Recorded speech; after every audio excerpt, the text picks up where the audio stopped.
The following podcast is brought to you exclusively by the Rad Rob Radio Network. Ocho tells you exactly what's going on all the time. Dr. Ocho? Who the f*** is that?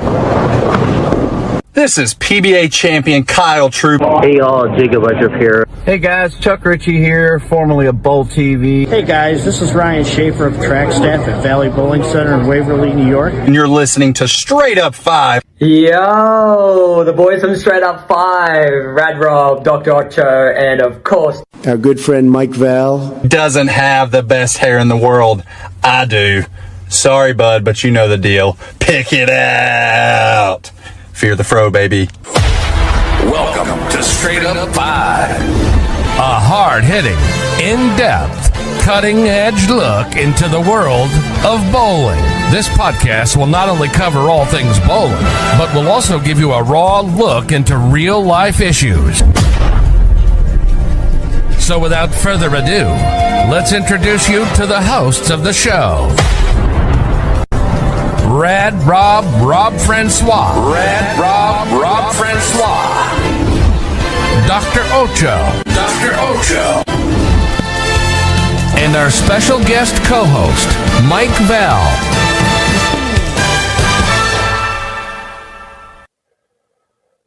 Hey guys, welcome back to Straight Up 5. It is episode 181. I am your host, Rad Rob, Rob Francois. Love that chicken from Popeyes. Technical difficulties. New year, same bullshit. Unfortunate. I actually had to play that through screen share, my media player, because Restream is still processing my intro video. And, fun fact, I can't even pull up chat on screen, so I have my phone open here to look at the chat, so maybe a little bit delayed, but unfortunately, I'm not going to be able to bring anything up on screen. It's a cluster. It's a cluster, and I'm sick on top of that, but hopefully the voice holds up for the next half hour. Yep, there we go. But anyway, sorry I can't bring your stuff up on the screen, but I am looking at chat on my phone right now. Let's see what we got in the chat. We got Casey Custer. Sorry for being late, Casey. We got Crambone in the house. We got a resident statistician, Nico Puhar. What's going on, brother? We got Emo. What's up, Bear? What's going on, brother? If I could show you the bullshit that's going on my screen right now. I'm trying to show the chat. Maybe I can show it on stream. Let's see if that works. There we go. Let's just do it that way because it's not working any other way for me. But what's going on, y'all? What's going on? What's going on? What's going on? Happy New Year to everybody. Again, this is episode 181. We got a badass guest for you, as always. He has been on the show multiple times with his better half, but it's the first time we've had him on solo. So I'm looking forward to bringing him in. Mike Val's on the road for work, and Dr. Ocho, I don't know where he is. The Steelers won on Sunday, so maybe he's celebrating. I'm not sure if Ocho's ever coming back to the show. Things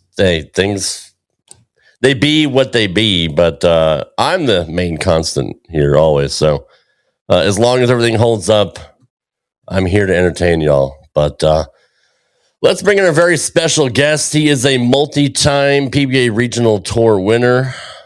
He's not on a cruise. He will. I don't think he'll ever be able to one up Elise for that one. But he is a co-star of the Nate and Elise YouTube channel. He is a recent free agent, which is, I'm so excited to talk about this. I saw him, he put up a video a few days ago, drilling up a purple hammer and throwing it. I'm like, what the fuck? What did I just see? And I messaged him. I said, are you a free agent? And he's like, yep. And I'm like, I told him, I said, throwing that purple got me kind of hot. So, I'm super excited to talk to him about all that, but let's bring in the one and only hashtag long Nate Garcia. What's going on, brother? Thanks for being here, man. What's up, guys? How you doing? Good to see you, buddy. Looking great as always. Thank you. Appreciate it. Just going to bring my screen down a little bit. How's everything, man? Happy New Year. Happy New Year, bro. Yeah, just hanging in there, trying to survive whatever the hell is going around with this sickness. I mean, you couldn't hear me a couple days ago, so my voice was non-existent. If anybody here watches the vlogs, it was non-existent. I was really trying to, speak into the camera, but I'm feeling a lot better. And yeah, we could talk. So let's chat it up tonight. Hell yeah, dude. Let's spill the tea, so to speak. So, how did all this happen? Okay, so obviously, I first want, if I haven't stressed enough already, I want to say thank you to Storm. Incredible company. I was with them since COVID, before COVID started, and incredible 5 years. I've won 5 regional titles with them. So many of their products are just absolutely fantastic, and I'm going to continue to throw them. So the free agency happened. Obviously, the bowling industry is changing every single year, with the PBA getting smaller and smaller, as we know, with sponsors and other things. Companies are forced to make decisions that they don't like to make, per se. And that's not, insinuating that I got cut from Storm. I obviously got a contract. As players, we get conversations with our reps and the front office on national staff. So I had my player talk about a month prior to the decision of when the contracts were sent out, and I thought the conversation went very well. And then I got my contract, and it wasn't the things that we spoke about. And I totally understand certain things that they have to do as a company. After, reevaluating the contract, talking it over once again, having multiple conversations, as much as I didn't want to leave Storm, because I absolutely love Storm and I love representing them at the highest level, and it's an honor to wear Storm on my chest, I had to decline the contracts and take a leap of faith, because nothing is promised in this industry. And obviously I felt like I left on good terms. Obviously I fulfilled my contract. Everybody saw that. I was bowling tournaments throughout the entire year up until December 31st. I did not throw any bowling ball that did not have an SPI logo on it. I also continue to wear their logo across my chest and in the bowling centers and everything like that, because I value wearing Storm and throwing their products. So when the new year came up, I just took a leap of faith. Those purple hammers were stuff that we had from our online pro shop, which everybody could go see at nateandelise.com. But I had those just as inventory, and I'm like, all right, I'm going to drill them. And I threw them, and pretty cool. Also, that Raptor Rush was another ball that we had in inventory. I drilled it up, and again, very good ball. When Elise was reviewing it, I'm like, wow, this is probably a really good ball from Motive. So yeah, I just drilled them up. And obviously, I'm very grateful for all the companies, Brunswick, Motive, and hopefully Storm, still waiting on their response. But I am now able to promote all of the new products from Brunswick, Motive, and again, hopefully Storm coming up very soon. And yeah, I think it's just a great addition to the channel. Also, I did it as a decision to where after we had the talks with Motive and Brunswick, it made sense to do that for our channel, because I know a lot of people request, hey, Nate, I wish you could throw this ball. Hey, Nate, I wish you could throw that ball. When are we going to see Nate throw this, throw that? And hopefully it is the right decision, because our audience was asking for it, and now they're able to see both myself and Elise, along with some special guests along the way, to throw these amazing products. So that's kind of how it all went down.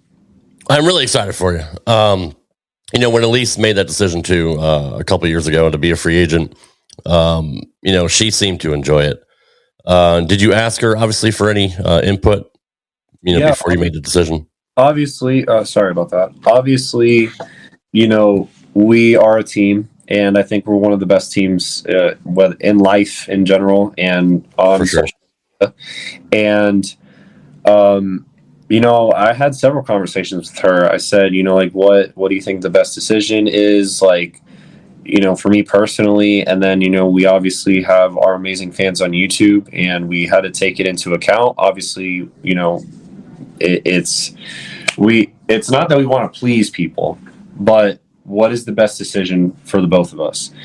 And obviously, after we had those conversations, it was best that if the contract wasn't going to be changed, then it was just best to take that leap of faith. And so far, I'm very excited for the future, and I'm very grateful for all of the companies reaching out and being very, very supportive. It truly means a lot. What are you looking forward to throwing the most? That new Widow Dynasty that came out looks really sexy. It's at home. I was supposed to get it done before I left for team trials, but we had a lot of things come up personally, so I wasn't able to get those done. But I do have if you guys haven't already checked out my social media platforms with Facebook and Instagram, I posted the Hammerhead and the new Deviate Curse, Dark Side Curse. And very exciting pieces to throw, I will say. Obviously the main thing when I went free agent was obviously to try the Purple Hammer. Now, a lot of people don't know this, but back in college, I threw the first generation of Purple Hammers back in 2016. That's when they were released. And when we got them at Weber, we didn't know what the heck we were throwing. Just this purple ball that was supposed to be urethane, but it hooked off the lane. And we all thought it was the first shot. Okay, whatever, urethane hooks a lot. And then we threw it again, and it happened again. And I'm like, okay, what the heck is this thing? And yeah, so really excited to throw those again. Obviously, I'm still going to be throwing some Storm stuff. That's what I threw out here at trials. And yeah, it's just I don't have a specific ball that I'm like, oh my gosh, like I need to drill this up. I'm just excited to see, what shows up at the door and what we can do as a brand in order to promote the bowling balls the best way we can. Does that make your decision harder as to what to bring to a tournament, since you have obviously endless options for your arsenal? Yeah, obviously, I'm going to stick with what works. I am not the person that's just going to punch up a bunch of bowling balls just to say I have a bunch of bowling balls and then go to a tournament and I have no idea what to bring. Right. I'm going to lean on stuff that I'm familiar with. I'm going to lean on stuff that's made me a lot of money. I'm going to take practice sessions when we do our videos and stuff like that to understand what the bowling ball is going to do, just like I did, with Storm ball reviews. Though that time is for me to practice and also to understand what I'm throwing, so that way I can give the best information to the audience. And then outside of that building, I will take it maybe to a couple tournaments here and there if it works in certain situations. If it doesn't, it's okay. We move on to the next one. In a sense of like what we're going to put into our arsenal. But yeah, I'm just going to lean on stuff that, makes me money. Like I'm still throwing an Idol. I'm still throwing an Emerald. I'm still throwing an Attention Star, Reality Check, you name it. I have those bowling balls that I lean on because I know what they do and I'm not going to steer away from them. Has Brunsnick given you any advice? He's awesome, man. We had a great relationship when I was on staff back in 2017 when I graduated. My first contract ever was with DV8, and he was the very first person outside of Chuck Gardner from the company to like open arms and, whatever I needed, he was there. And he has been a great supporter for our channel. He, believed in us from the jump.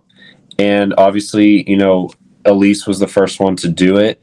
And I was just the guy in the background, recording and stuff like that. I would read the information off the box just because Elise doesn't know how to formulate sentences. But, it's been great. And he's helped us with, suggestions on, how to do videos like this and that, how to get some different camera angles, what works in thumbnails, what works in titles and stuff like that. He's been in the game, just as long as anybody, and he keeps up with the trends and stuff. So it's been very great, a very great relationship. He's a great dude. Had him on this show a couple weeks ago. Had him on my other show with Amanda Moore, and yeah, he's just a super dude and so knowledgeable about the sport. I mean, he's a bowling nerd, which I love. And you know, every time I talk to him, he always has something different to bring that I never even thought of or heard of before. So he's always continually learning, whether it's just social media, because that's what he does most, you know, for his job, but just bowling in general and being so knowledgeable about the brands of Brunswick. Yeah, he's a great friend and a great asset to have.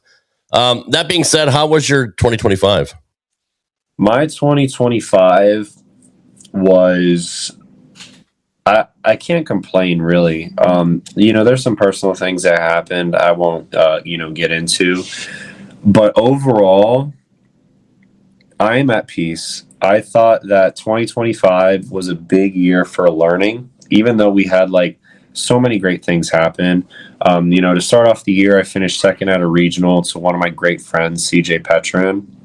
He was able to win his first regional title, and we were bowling for the title. So that was really, really cool. So many other highlights, you know, and there was some things, you know, some growing pains that I had both on and off the lanes. And I was able to hit a couple goals that I had. Like, I started out the year hot with like winning 3 out of 4 tournaments in January or something like that. And I'm like, you know what? I want to win 12 tournaments this year. I want to win average 1 tournament win a month. And I ended up getting 13, which is really, really cool. It was also, it's not just in Florida. You know, we went outside the state. We won in Georgia. We won somewhere else. But yeah, like there was just so many great things. And on the YouTube side, so grateful for the fan base that we have and just the constant support. We hit 40,000 in December, which was absolutely insane. You know, I tell this story all the time to Elise that, you know, I never thought we would get to the point where we were at today. I also remember hitting a video that we did, and Elise is like in the first 2 minutes, like, oh my gosh, we hit 5,000 subscribers. Yeah. And I'm like, yeah, you know, and then I see the pinnacle of like, the bowling industry and like who has channels and stuff and their subscribers, and I'm like, man, it would be nice, but you know, 5,000 is crazy. Like I didn't even think this many people would watch, and now, you know, we're 4 years into this and we're at 40, and it's been an amazing ride, and I'm so thankful for everyone that supports, everybody that comes up and says hi when we're in different bowling centers, like all the people out here at team trials, they've said hi. All the support we have, all the support we have online, the constant messages, it's just been amazing. So 2025 in a nutshell was growing pains, knowing who your true friends are, and leaning on the people that really care about you and continuing to put in the hard work, because eventually it's going to be recognized. What are you looking forward to most this year? Have you seen, has PBA even put the schedule out yet? I haven't even, honestly, haven't looked. Online. It does not contain the World Series, I believe. Okay. But the schedule is online. Also, the regional schedule, surprisingly, is already partially out. I'm going to pull it up while I have you here, because I haven't seen it, but I saw a Facebook post today saying that the first like 5 regionals were already posted, and I'm like, oh wow, we're moving quick. So it looks like the regional season for the champions, let's see, oh wait, no, it's all non-champions right now. So they have February 27th is the non-champs at St. Lucie Lanes, the PBA and PBA 50. Then they have back-to-back PBA 50 regionals, actually 3 weekends in a row in March. And and then April is another non-champs and a PBA 50 non-champs. So okay, so you don't really know what you're going to be bowling this year yet? Yeah, don't know yet. National schedule is out. I know I'm in the Masters, so that is obviously on the schedule. And I do have a flight to go to the Players Championships, but I am not sure yet. Well, I know we had this chat a couple years ago about, doing a limited schedule because, it's just so hard to go through the qualifiers every week. Yeah. Do you ever see that changing? Do you ever see them going to different formats? I honestly thought that this was going to be the year, to be honest with you. I thought they were going to open up the fields again because the participation in the PBA national tour wise keeps getting lower. It doesn't make it. I think that the biggest problem was having the tour trials. It seemed like such a great idea, and then it happened, and then it happened. Like, right.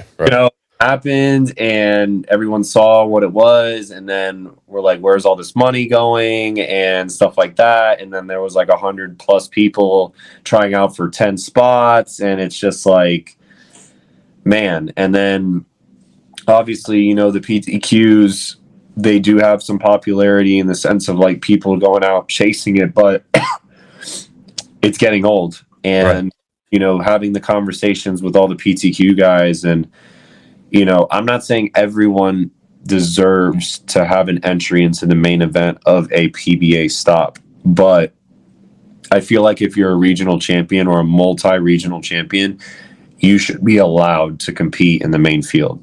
Agreed. And I hate that in our sport there are people that literally see a PBA regional win, a regular win, as like winning a sweeper. They're just as hard. We're bowling against the guys that are on the national tour.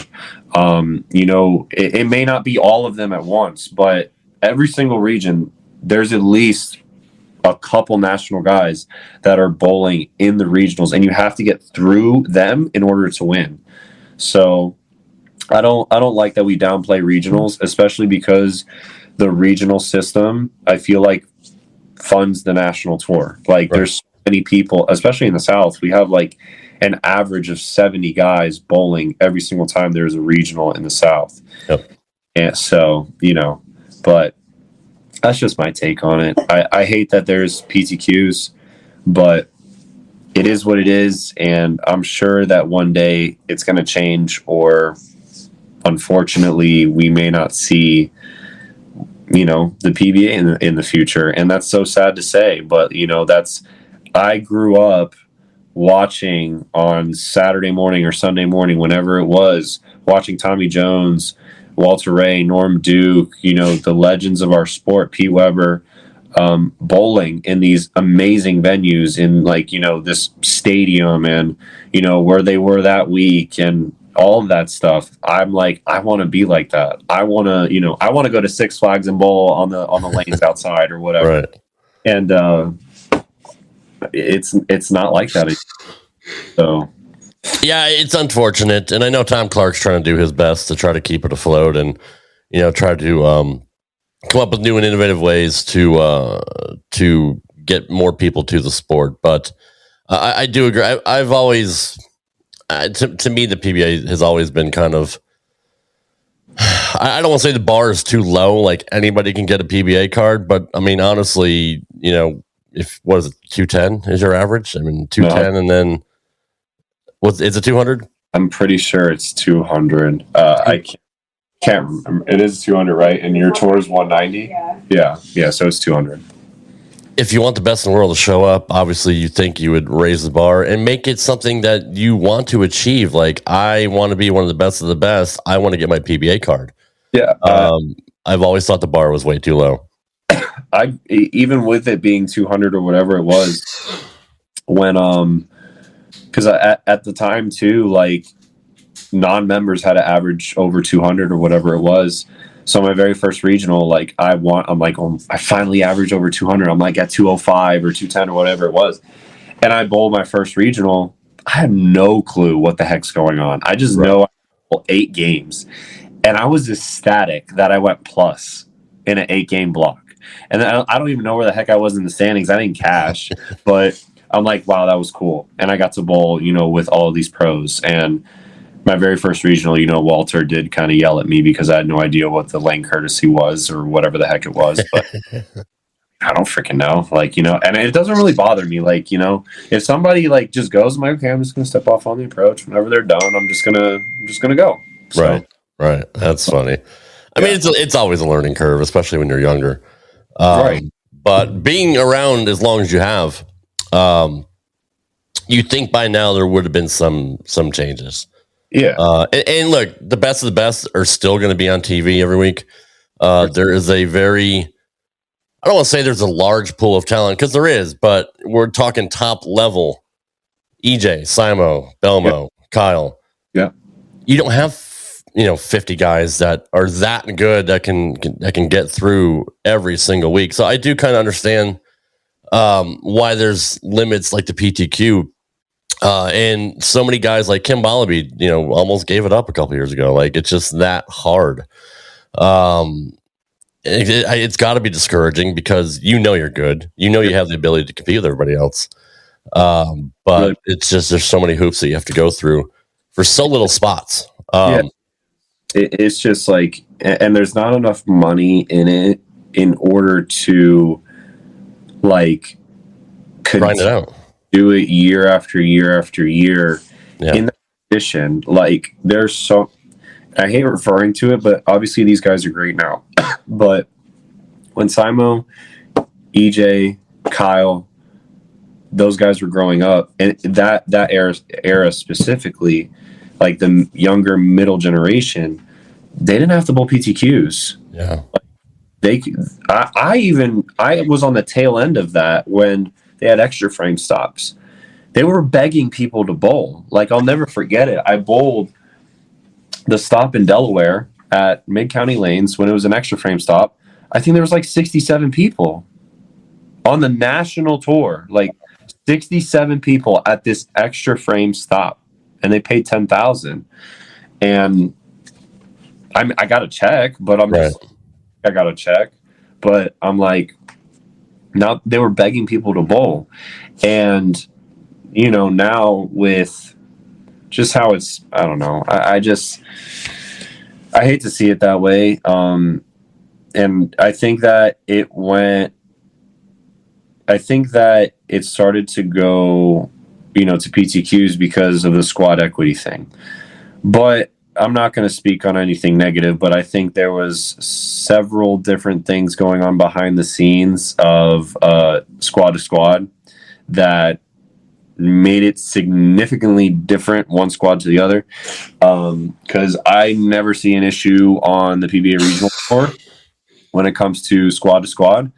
It's usually pretty even. There's never a squad where you lead it or you're in the top 3 and you don't make it to Sunday.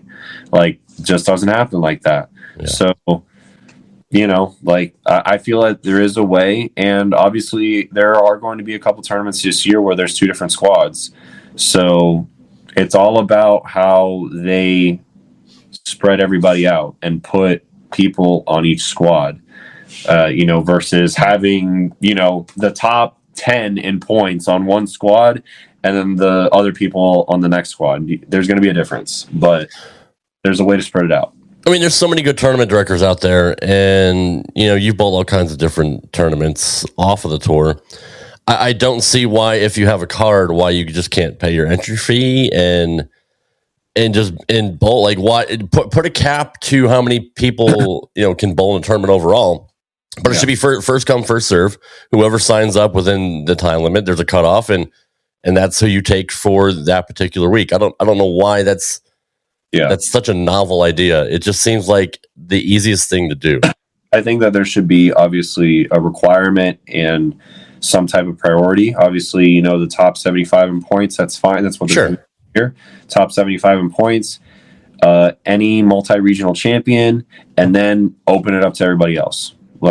However many spots are left, first come, first serve. Whoever gets there fast enough gets the spot. That's what it should be. That's exactly, because not all the guys are going to bowl. There's going to be people that drop out with injuries. There's going to be people that aren't bowling that year because of whatever personal reasons. Sure. But, there should be an equal opportunity to bowl. And I get it. I understand the PBA National Tour is the pinnacle, but eventually the guys that, are complaining saying, oh, well, I didn't have to do this back in the day. Like I had to bowl rabbit squads. Okay, great. Like right now you're on your way out. Now you're, and I'm no one to say like anybody's garbage. Like that's not what I'm saying. I'm not saying it. But the amount of years that you're going to be bowling left on tour is not many. So if you're, on the tail end of like, getting out of the national tour, like it's not that your opinion doesn't matter, but it's like the PBA needs to grow again. The PBA needs its stars. The PBA needs those new faces. And how are you going to do that with the current way that we're doing things? It's not going to allow new faces to come in. Like, just imagine growing up your whole life. You're like, oh my gosh, like I can't wait to bowl on tour. And you come out of college and you may not be that guy like myself that was an All-American because I didn't bowl every frame, or, somebody that had a chance to win Player of the Year because now they're doing the top 3 kids from college because Spencer Robarge has an exemption to be in some tournaments and stuff, which is great. He deserves it. But just imagine if you had to come out just like middle average guy, but had some success in college, and you have to bowl all of these PTQs. Mm-hmm. I mean, yeah, I get getting your face kicked in, but having to bowl 8 games or 7 games, whatever it is, and out of 100 people, they're going to cut to 9. Like, that, and then on top of that, when you make it through, then you got to pay the other part of the 250. So you got to pay 500, and then you got to go to a practice session, and then you got to go bowl however many games of qualifying. You're already at a disadvantage because you're bowling all those games, barely have any rest. You're on your feet for 6-7 hours that day. I hate that I just said 6-7, but it's it's the truth. Like you're on your feet for that long, and then you're supposed to expect this guy to make it through and bowl when he's already 7 or 8 games behind. Which, I mean, you're going to have your guys like Boog, like D-Ron, like Eric Jones, that do make it through there and end up winning. And that's great for TV, right? It's a great story. Yeah. And it does make for good drama, but again, it doesn't happen that often. No. And it's, I know Tom Clark has been on the show before, and I'm not sure if he still watches, but Tom, if you're ever listening, or if anybody wants to get this to Tom, get with Bolero, change the shit, make it easier for guys like Nate, who has all the talent in the world, but doesn't have the opportunities to look. I've had guys in the show that say, I don't want to go national because I make more money regional or make more money local. And there's no incentive for me to go grind it out unless you get lucky, and win a major or get exemptions for the next year. Those are very, very, very few and far between. So I get it, dude. And I, as a long time lover of the sport for the last, 40 something years, I hate to see it. I mean, but the PBA has gone through many changes, whether it's, back from the 60s, 70s, and 80s. You had the weird Microsoft period.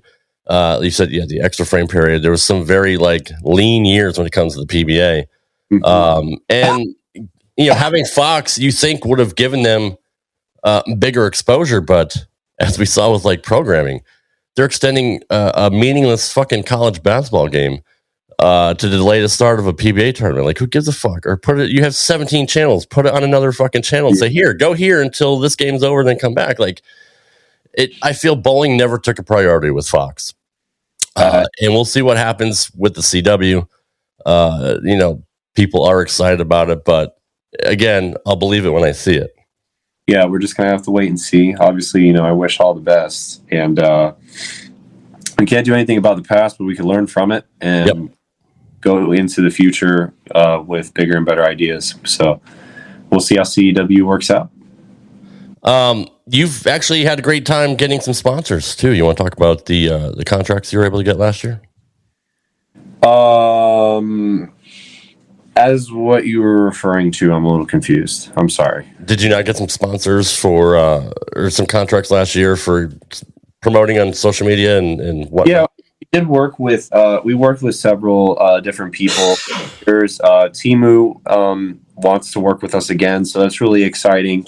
We got to work with them in a 24-hour challenge that we spent an entire 24 hours in a bowling center, and they were the main sponsor of the video.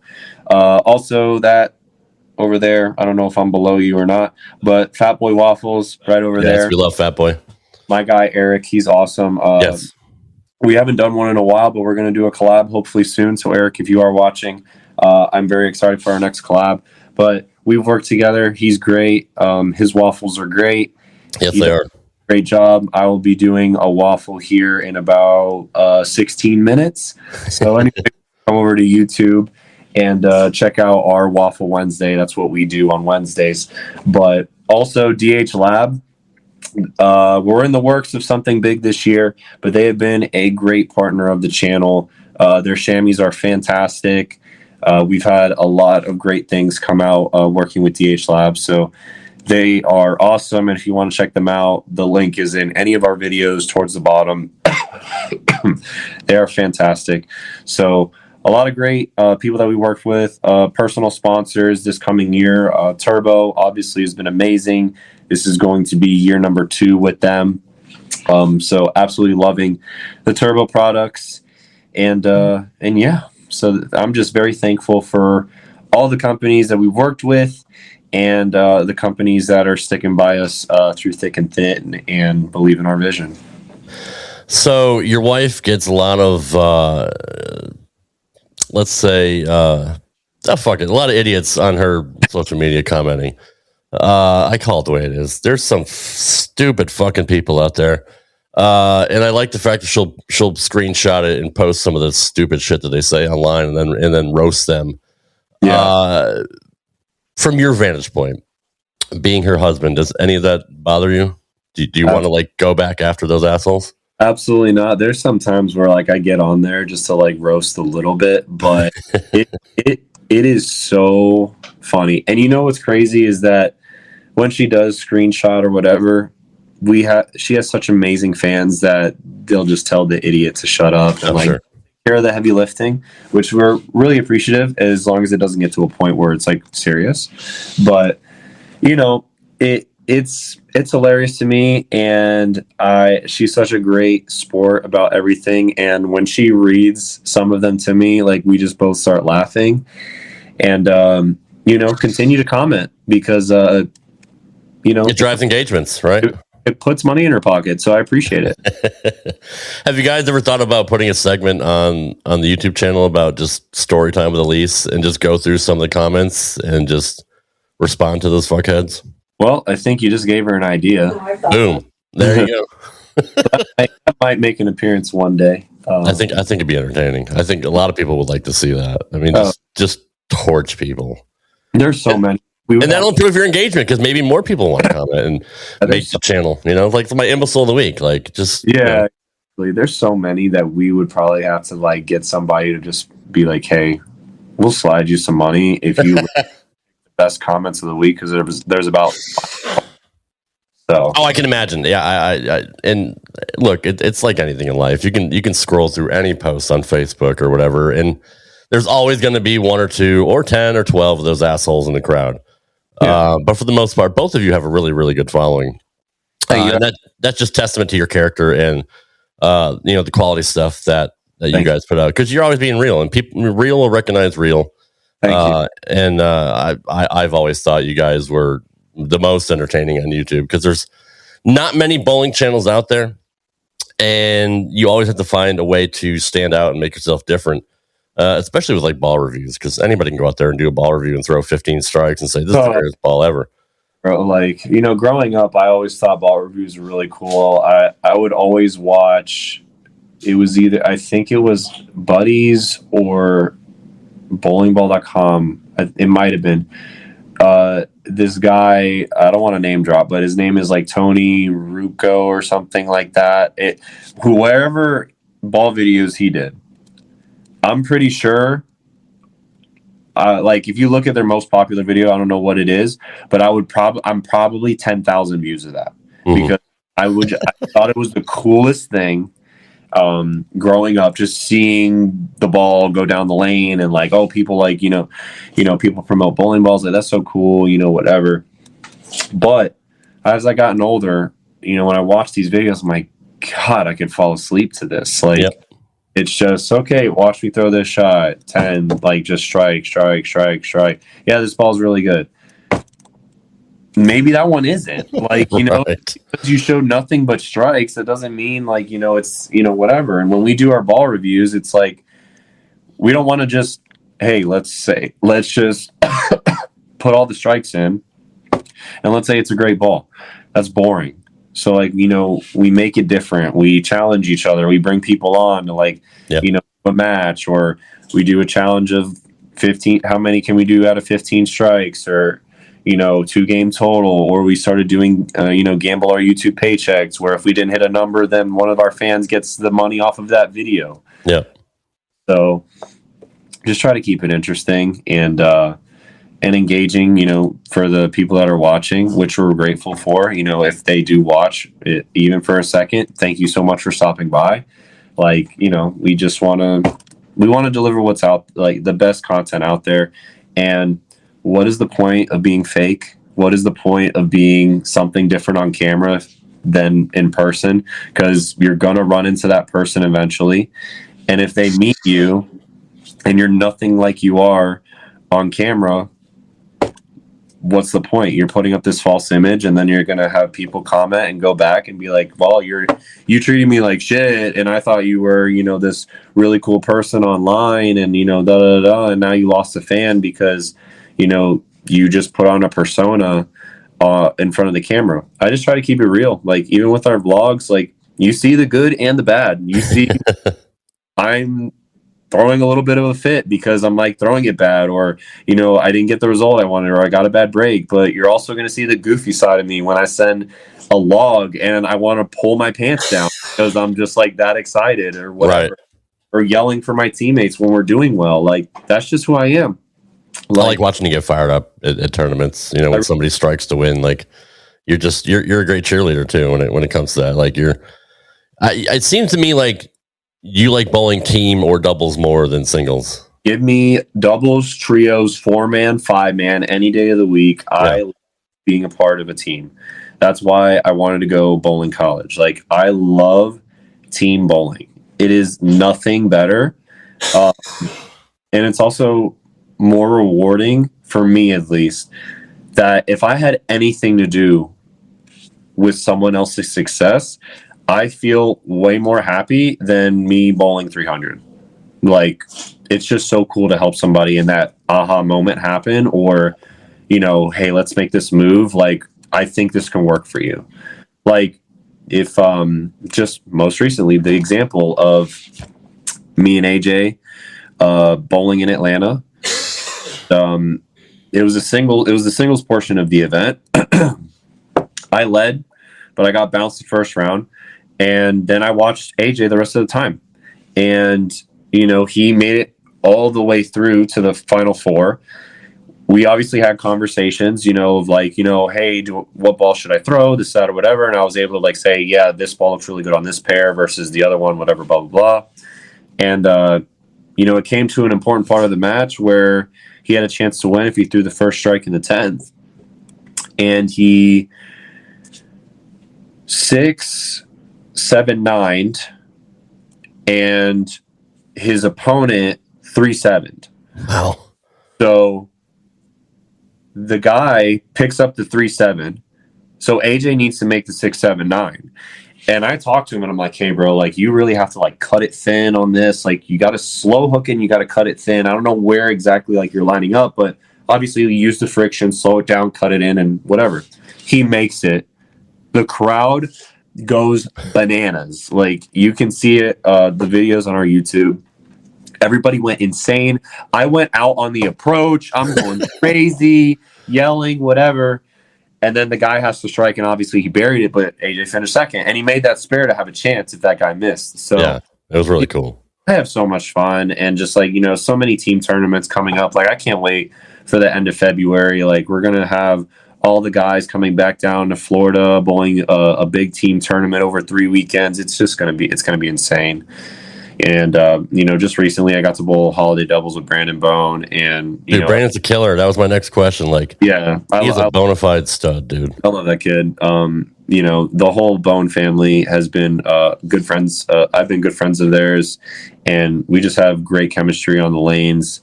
And it's just been nothing but a great time bowling with them. So, Nick's in the house said Phil's got better angles than this guest. I mean, he doesn't look as good though. That's true. No, you're. Brandon is such a good kid, and the whole family's great. But he just has that killer instinct, and self-admittedly doesn't know much about layouts or anything like when it comes to text and spec like that. But he just says, this is the look that I want, and drill it that way. And Buddies does a good job with that, and he just goes out there and kills it. What do you expect from him coming up here next couple of years? I mean, that kid is going to have so much success. Sky's the limit for him. He has a great head on his shoulders, as long as he hangs out with the right people, and which he doesn't have a problem doing, and just continue to work as hard as he works. He's going to be an absolute stud. I'm nothing but happy for the kid. I consider him a brother, and every time that I get to share the lanes with him, it's special. So, well, I love watching you guys bowl together, and I also love the fact that you live stream a lot of your tournaments too. It's really cool to see qualifying and stuff like that. And I know Robert Smith, will do the same thing with his leagues and all that. I wish more bowlers would do that because it's fun to watch. It's not something that we get to see unless we're actually there. So I've always enjoyed watching you guys doing that. Yeah, there's a lot of people that do it on TikTok. A couple guys in Florida, they live stream their leagues a lot. And honestly, it was just something that the YouTube space wasn't doing a lot. There was a couple people doing it earlier. I want to say, wow, I mean, it's been so long. I want to say like 2-3 years ago, there was a couple of people doing it. We started doing it, man, I want to say like almost towards the end of our first year. Like we really started like doing that because in the very beginning, I'm like, there's no way I'm going to be able to freaking set up a live stream, keep up with that, and then bowl. Right. And then people just started flooding in and watching, and it's been so cool. I'm very, very grateful for people that take the time to watch me bowl on camera in the bowling center. It's just an amazing community that we built up, and it's crazy. Like I said, I'm very grateful. If I'm not mistaken, we have to be the #1 live stream on YouTube when it comes to live streaming tournaments and stuff like that. And it's just really cool. It's really cool to see all the people come back, watch every single stream. There's a couple people that I know by a username at this point because of how many times they've showed up and they stay and watch. It's really, really cool. It's good for watch hours too. It definitely helps your analytics. You don't make a lot off live streams, but again, I'm not doing it for the money. I'm doing it just because it brings people into the channel. If that's their first time seeing a live stream and they subscribe, that's all I care about. That's amazing. Like I said, we just want to bring the best content on the internet. Not a lot of people in the bowling industry are doing it when it comes to live streaming and stuff like that. So we just want to bring another form of entertainment to the people that care about us. Well, we definitely appreciate all the content and all the hard work you guys do and all the stuff you put out. How's Elise doing with her back and all that? Is she doing better? Right now, she's battling kind of the same thing that I am, trying to get over whatever the heck this is, and a little bit of sore throat, but she's resting and she's enjoying her day off right now because she's been filming all week, which has been amazing. And I've been editing this last part of the vlog right in front of me, along with some other great content that's coming out soon. So yeah, we're trying to stay busy and continuing to put out great content for everybody. At some point, let's say you get 100,000, 200,000 subscribers, would you farm out the editing to somebody else, or do you enjoy doing that? The thing is like our channel, and I'm not saying anyone else isn't, but our channel started from Elise having a dream. Right.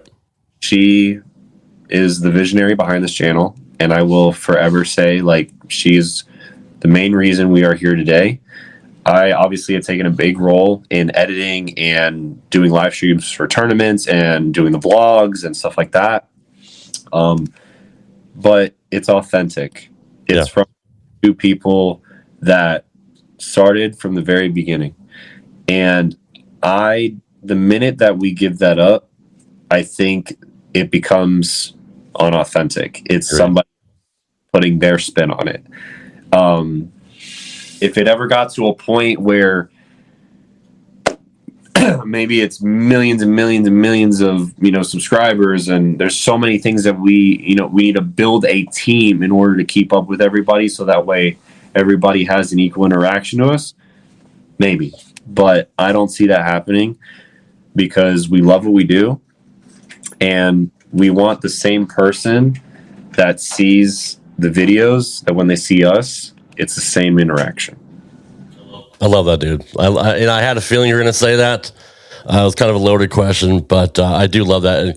You get to control your vision. You and Elise get to do whatever you want, however you see your content go. Just like Justin Bone with his channel, the Bone Legacy. I can't see him giving up to anybody else either, because he loves it. He loves it, and he knows where he wants the channel to go, and I love that about you guys. So that was a sexy answer. I'm just saying. But, anyways, it's 9:00, so I know you got to get to your other stuff, so I appreciate you being here, man. Just shout out your socials, your page, and anything you want to promote coming up, or just let people know where to find you. Yeah, obviously, Rob, thank you so much for everything that you do. Not only for yourself, the channel that you're creating, but thank you for everything that you do for us. Thank you for everything that you do for any of your guests on your channel. This is your show, bud, and people come here to watch you and what you bring to the table. So keep working hard. We're big fans, and we can't thank you enough for having us on back whenever you need somebody or you want someone to talk to. We really appreciate it. Thank you. If you guys want to follow me, Nate Garcia on Facebook, Nate_Garcia_03 on Instagram. I have a TikTok if you want to go check that out. Nate Garcia, and obviously our YouTube, Nate and Elise. And we have an online pro shop. So if you want any new bowling balls, anything bowling related, we have it. Go check out nateandelise.com. It just helps support the channel, and obviously we want to give you guys the best products on the market for some of the cheapest prices around. So you can go check it out. We run some specials here and there. We have some mystery boxes, all that good stuff. Go check it out if you guys want. We really appreciate y'all. Thank you for all the love. Thank you for all the love, Rob. You continue to support us. Just thank you so much. Like, seriously. We don't do this stuff for the money. We do it because we enjoy it. That's exactly right. And if I never made a dime off of this, I've gotten to speak with guys like you and people like your wife and the guys I grew up watching on TV as a kid. And it's just, it's been a dream of mine to do. And I always appreciate you and Elise and you coming on short notice. And I know you're so busy and I got a lot going on, but thank you for the kind words, bro. And I'll keep in touch with you, but I'm looking forward to seeing what you guys do in the next year. So really appreciate it, bro. I always make time for my friends. So thanks, man. I appreciate you. Y'all have a good night and hope Elise feels better. And we'll keep in touch. Yes, sir. Absolutely. Thanks, man. Take care. Take care. All right, guys. That is PBA Pro Nate Garcia. Such a good dude. Him and his wife do so much for the business and really understand social media and the impact it has on trying to grow the sport. And I wish more bowlers would do that. I wish, especially your top tier guys. We see Belmont do it. We see Kyle Troop, has put out a lot of stuff on his own page now on Facebook. But I really do. They're independent contractors. This is their job.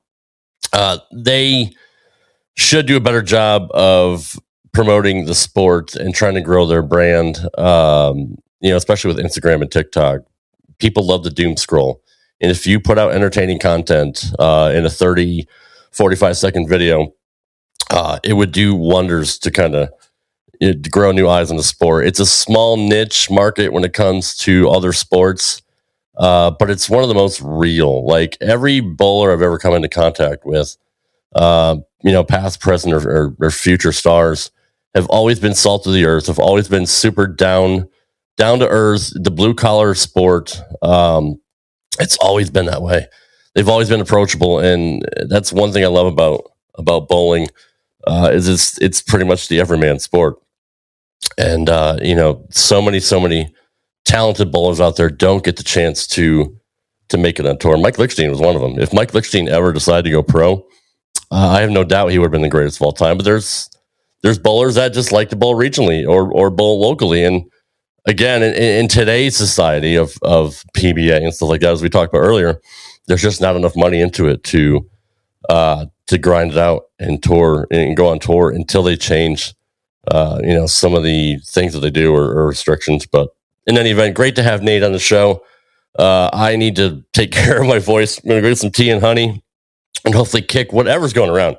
I feel bad for my wife who's had this for 3 weeks and took a steroid shot and antibiotics and still feels like crap. And on the personal front, I had a job interview today, which hopefully looks very, very promising. I've been out of work since July of last year when I got laid off after 9 years. So I've actually got 3 interviews this week, and I'm itching to get back to work. But regardless, I'll still be here to provide content for you guys every single week, whether Mike shows up or Ocho shows up or if it's just me. I love this show no matter what, and I love speaking to friends like Nate and all the other great people we've had on this show. So I'm sure I will find somebody for next week. I always fly by the seat of my pants. As a dispatcher, that's just how I do business. The best laid plans always go awry.